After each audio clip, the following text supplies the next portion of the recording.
একুশে television.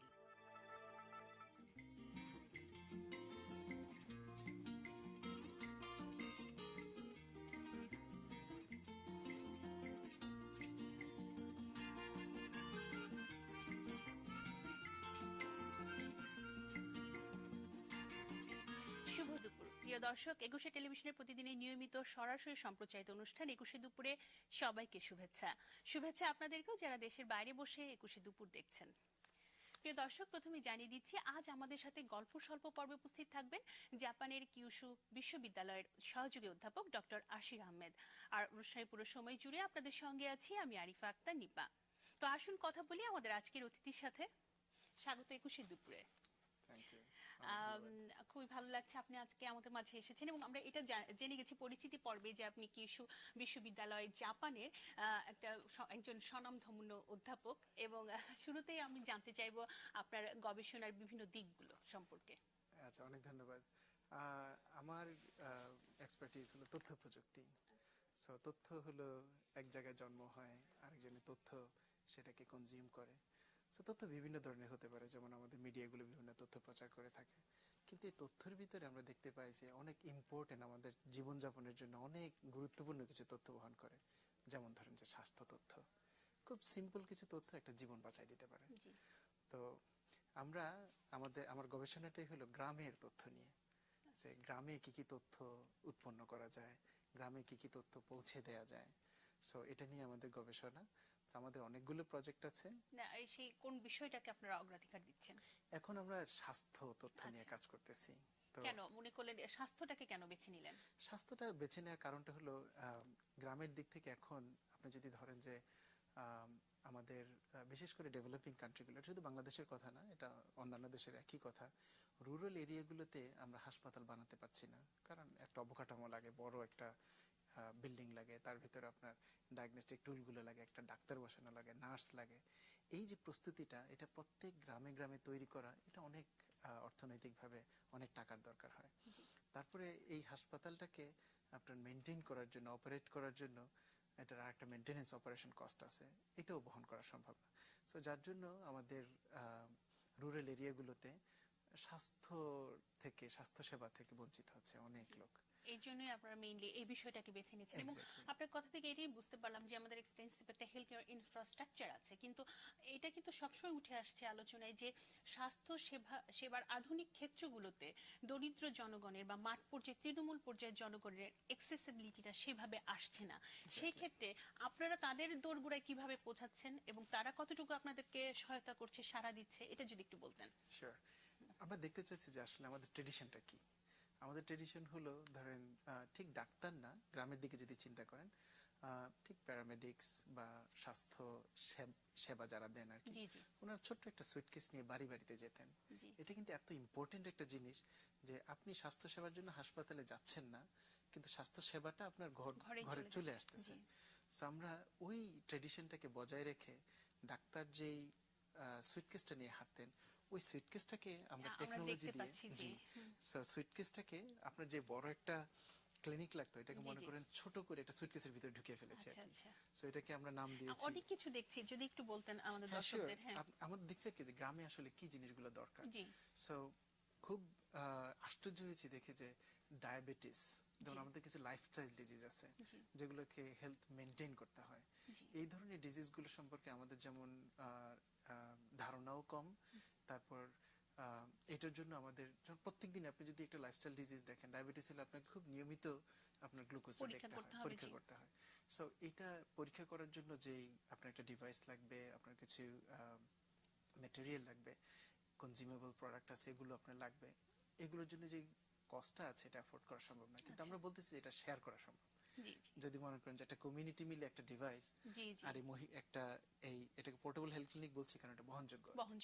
So এটা নিয়ে এসে যদি বাড়ি বাড়ি গিয়ে এগুলো মেপে দিয়ে আসে, সো উনার যেই আমরা দরিদ্র জনগোষ্ঠীর কথা বলতেছি, উনার একটা ডিভাইস ওন করতেও হলো না, ওনাকে জাস্ট মেপে দিয়ে আসলো। আমরা একটা অ্যাফোর্ডেবল কস্টে সেটা দেখতেছি আর কি, যে কত কস্টে হলে এটাকে একটা অ্যাফোর্ডেবল কস্টে এটার জন্য যে বহন করবে, তার যত টাকা খরচ হচ্ছে প্লাস যদি তার কিছু আয় হয়, একটা উদ্যোক্তা যদি তৈরি হয়, তাহলে এটা সাস্টেইন করে যাবে। জি জি অবশ্যই। এবং সেক্ষেত্রে একটা কাউন্সিলিংও তারা পাচ্ছে, কিন্তু যে সচেতন হতে পারছে যে আমাকে এই পর্যায়ে আমার ডায়াবেটিসটা আছে, আমি কিভাবে আমাকে এটাকে নিয়ন্ত্রণ করব সেক্ষেত্রে।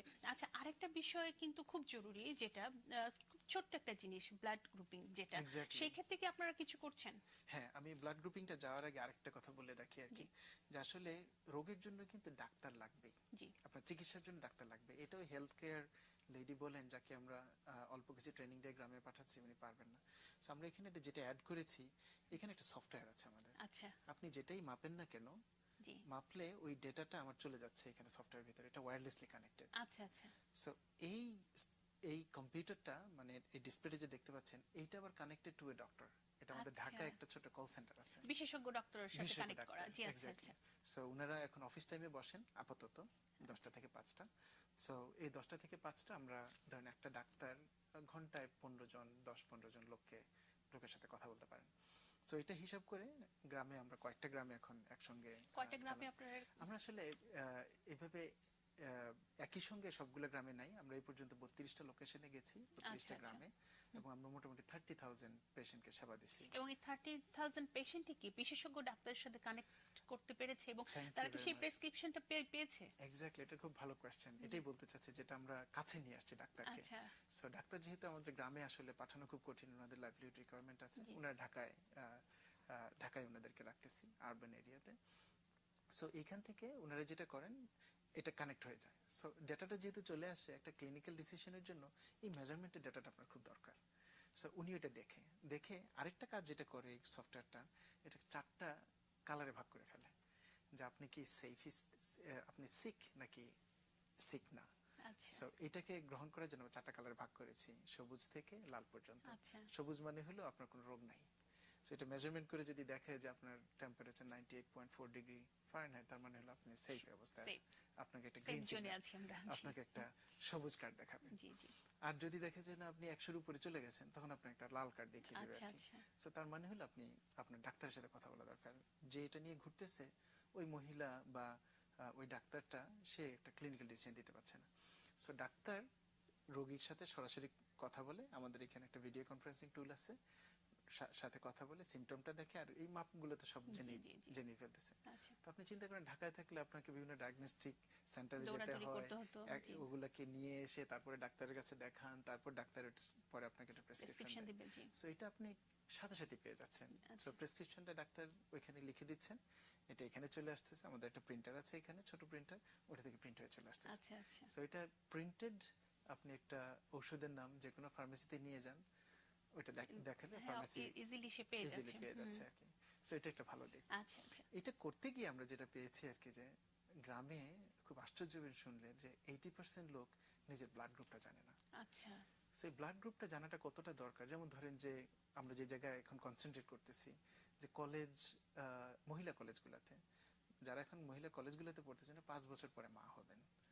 সো এই যখন মা হবেন, তখন এমন পর্যায়ে পড়ে আর কি যে ওনাদের ব্লাড দরকার হয়ে পড়ে।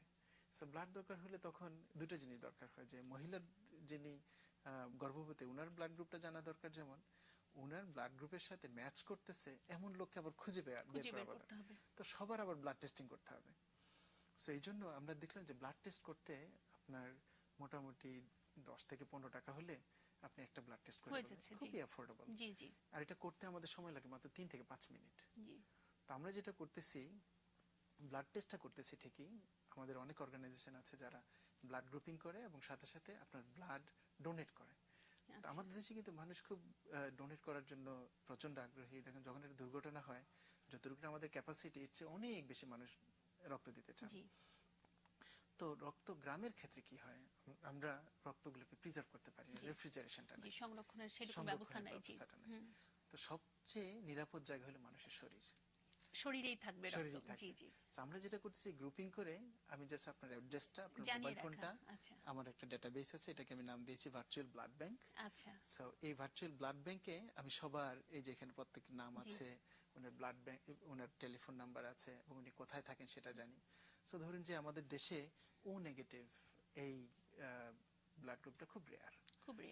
সো ও নেগেটিভ যদি কেউ দরকার হয়, দেখেন আমাদের টেলিভিশন পর্যন্ত কিন্তু অ্যাডভার্টাইজ দিতে হয় ও নেগেটিভের জন্য। সো এটাকে আপনি যদি বলেন, আমি আছি হলাম এখন একলাসপুর নামে একটা গ্রামে। সো একলাসপুর গ্রামের আশেপাশে ও নেগেটিভ কার কার আছে। জি জি জি। সো এটার সাথে সাথে ওর কাছে তো সমস্ত ডেটাবেস আছে। ইটস এ টাইম অফ সঙ্গে সঙ্গে জেনে সেকেন্ডস, যাচ্ছে, একদম চলে জেনে যাচ্ছে। তখন আপনি ফোন করে দিলেন, ভাই আমি তো এরকম বিপদে পড়েছি, আপনি কি আমাকে ব্লাড দিবেন? আমরা যেহেতু এই কাজটা আমরা বাংলাদেশিরা কিন্তু বিদেশের অনেকে আগে আছি আর কি, যে আমরা মানুষের জন্য, আমরা কিন্তু মানুষের জন্য আছি আর কি। এই জিনিসটা একবার প্রমাণ করেছে বাংলাদেশিরা করে। আমাদের যত দুর্যোগগুলো হয় মানুষই প্রথম আগে ঝাঁপিয়ে পড়ে সব সময়। জি। সো এই ক্যারেক্টারিস্টিক যদি আপনি কাজে লাগান, দেখেন যে আপনি ঠিক রাইট অ্যাওয়ে সাথে সাথে আপনি জীবন বেঁচে যাচ্ছে, জীবন বেঁচে যাচ্ছে। এবং আপনি যদি দেখেন, এখন আমি একটা স্ট্যাটিস্টিক্স দেখে আশ্চর্য হয়েছি, প্রতি 90 সেকেন্ডে একটা প্রেগন্যান্ট মাদার মারা যায় সারা বিশ্বে। এবং এটা মানে প্রিভেন্ট করা সম্ভব অবশ্যই। তো আমি জানি না আমার কাছে কতটুকু মানে ব্লাডের জন্য কতজন মারা যায় আমার কাছে স্ট্যাটিস্টিক্স না, but it's one of the reasons. জি জি জি। তো সেটার জন্যই আমরা এই ব্লাড গ্রুপিংটা করতেছি এবং এখন প্রচন্ড সাড়া পাচ্ছি। ধরেন একটা মহিলা কলেজে গেলাম, দিনে আমরা 200 থেকে 300 পর্যন্ত মেয়েদের ব্লাড গ্রুপিংটা করে ফেলতে পারতেছি। সো এখন আমরা গ্রাম বাই গ্রাম যাচ্ছি। তো পোর্টেবল হেলথ ক্লিনিকের এটা আমাদের প্রথম মাথায় ছিল না, জাস্ট এটা এই 1 বছর আগে থেকে। কিন্তু এটা অনেক প্রশিক্ষণেরও একটা ব্যাপার আছে। এটা সেক্ষেত্রে কি আপনারা কিভাবে অর্গানাইজ করছেন সেই বিষয়টা? আসলে রক্ত গ্রুপ করার জন্য আমরা সিম্পল নার্সদেরকে নিয়ে যাচ্ছি আর কি, যাদের হেলথ ওয়ার্কার, যাদের মানে রক্ত নেয়ার জন্য সার্টিফিকেশনটা যারা আছে তাদেরকে সঙ্গে নিয়ে যাচ্ছি। আচ্ছা। তো আর এটা করতে লাগে মাত্র 3 থেকে 5 মিনিট। 5 মিনিট আছে এবং তারা পারছে সেটা করতে। তো একটু সময় আরেকটা লাগে আর কি, কারণ আমাদের ইয়েতে ঢোকানোর জন্য আপনার টেলিফোন নাম্বারটা, আপনার প্রোফাইলটা ঢোকাইতে আরো কিছু আইটি সময়টা লাগে। আচ্ছা, আমরা অনুষ্ঠানের শেষ পর্যায়ে তারপর জানা যাচ্ছে এটা একটা বিশাল কর্মযোগ্য আপনারা হাতে নিয়েছেন এবং অবশ্যই সেবামূলক এবং বাংলাদেশের জন্য অত্যন্ত প্রয়োজনীয়। সেই ক্ষেত্রে আপনারা কতটুকু সহায়তা পাচ্ছেন সরকারের তরফ থেকে? আসলে এটা সরকারের কাছে যাওয়ার আগে আসলে এটা কাজ করে কিনা এটা বোঝা দরকার। আচ্ছা। যেটাকে আমরা বলি ট্রায়াল। জি। সো আমরা যেহেতু এখন 30,000 পেশেন্টকে দিয়ে দেখেছি, আমরা কষ্টটা বুঝেছি কত টাকা লাগে, আর এটা আমাদের দেশের উপযোগী কিনা। কারণ আমরা এখন ওই ডিভাইসগুলো মনে করেন যে বাংলাদেশে তৈরি হচ্ছে না, বাইরে থেকে। জি জি। তো কিন্তু সফটওয়্যারটা এটা আমরা দেশে আমরা বানাতে পারতেছি। আমাদের দেশে ভালো ভালো বিশ্ববিদ্যালয় আছে, গ্রামীণ কমিউনিকেশনসে আমাদের খুব ভালো সফটওয়্যার টিম আছে।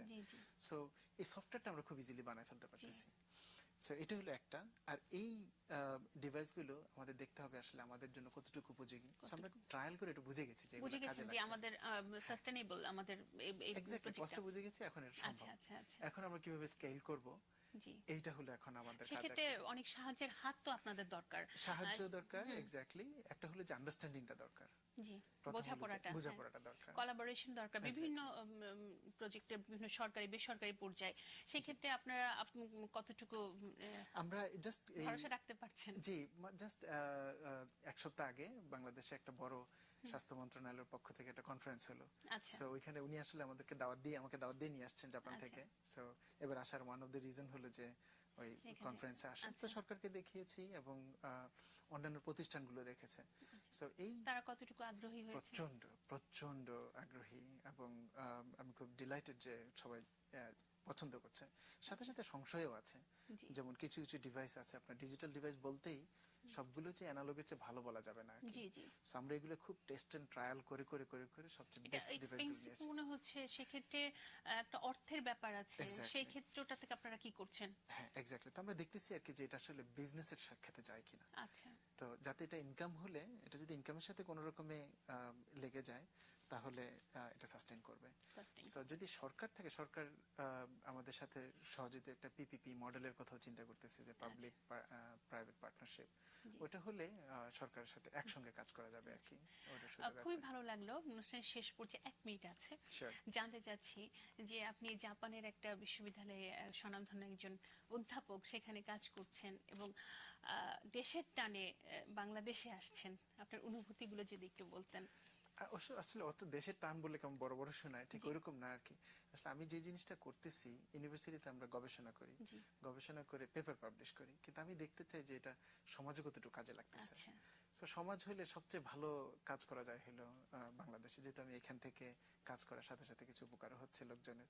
সো অনুভূতিটা বুঝতে পারছেন, যখন একটা টেকনোলজি আপনি বানান, একটা ইঞ্জিনিয়ার হিসেবে, একটা গবেষক হিসেবে সবচেয়ে হ্যাপিনেস ব্যাপারটা হলো যে আপনি যেটা বানাচ্ছেন এটা কাজে লাগছে কারো, কাজে লাগে, এবং নিজের দেশে নিজের দেশের Exactly. মানুষদের জন্য So, কতটুকু ওই অনুভূতিটা সেই বুঝতেই পারছেন অনুভূতি আর কি, থেকে যেটা আপনি অবশ্যই ভাষায় প্রকাশ জি। করা সম্ভব না। আহ, আন্তরিক প্রত্যাশা থাকলো আপনার স্বপ্ন পূরণ হবে। এখন স্বপ্নের বিষয়টা কিন্তু আপনার একটা স্বপ্ন নিশ্চয়ই আছে, সেই স্বপ্নের কথাটা যদি একটু বলতেন। স্বপ্ন ওই যে তথ্য দিয়ে, আমি যত তথ্য প্রযুক্তি কাজ, তথ্য আসলে মানুষকে পজিটিভ দিকগুলোতে নিয়ে যাক। তথ্যের ভিতরে বিষয় আছে, আপনি একটা ভুল তথ্য মানুষকে দিয়ে অন্য পথে মিসকানেক্ট করার সম্ভাবনা আছে। জি সো স্বপ্নটা হলো ওই আর কি, যে আমার যেগুলো আমরা আসলে এটা একজনের কাজ না, আমার ছাত্র আছে, গ্রামীণ কমিউনিকেশনের লোক আছে, এটা সবার সমন্বয়েই একটা জিনিস বেরিয়ে আসতেছে। তো স্বপ্নটা এই আর কি, যে এটা কাজে লাগুক, মিলিয়ন্স অফ আমাদের লোকের কাছে দেশের যাবে। মানুষের যারা দরিদ্র শুধু জনগোষ্ঠী, এক্স্যাক্টলি, যে যারা শুধু বাংলাদেশই না, এখন দেখতেছি জাপান থেকে ওনারা বলতেছে যে উনাদের রুরাল এই এরিয়াতে এটা দরকার। টেকনোলজিটা তারা হ্যাঁ, গ্রহণ করতে চাচ্ছে এক্স্যাক্টলি। তো রুরাল এটা এলাকায়। রিভার্স ইনোভেশন, ডব্লিউএইচও কয়েকদিন আগে আমাকে ডেকেছিলেন জি যে এটা জাপানে কাজে লাগানো যায় কিনা। সো অসংখ্য, এটা বুঝতে আমাদেরও পারছেন। একটা গর্বের জায়গা, আমাদের বাংলাদেশের জন্য একটা গর্বের জায়গা যে এই জিনিসটা আপনি কাজ করছেন, গবেষণা করছেন, আপনার সেই গবেষণা অবশ্যই সফল হবে, আপনার স্বপ্ন পূরণ হবে এই প্রত্যাশায় আপনার দীর্ঘায়ু কামনা করে অসংখ্য ধন্যবাদ জানিয়ে শেষ থ্যাংক ইউ করছি। ভেরি মাচ, অনেক ধন্যবাদ। কথা হচ্ছিল আজকের অতিথির সাথে। 21 দুপুরে আজকের আয়োজন এখানেই শেষ, আগামীকাল আবার দেখা হবে। সবাই ভালো থাকবেন, শুভ দুপুর।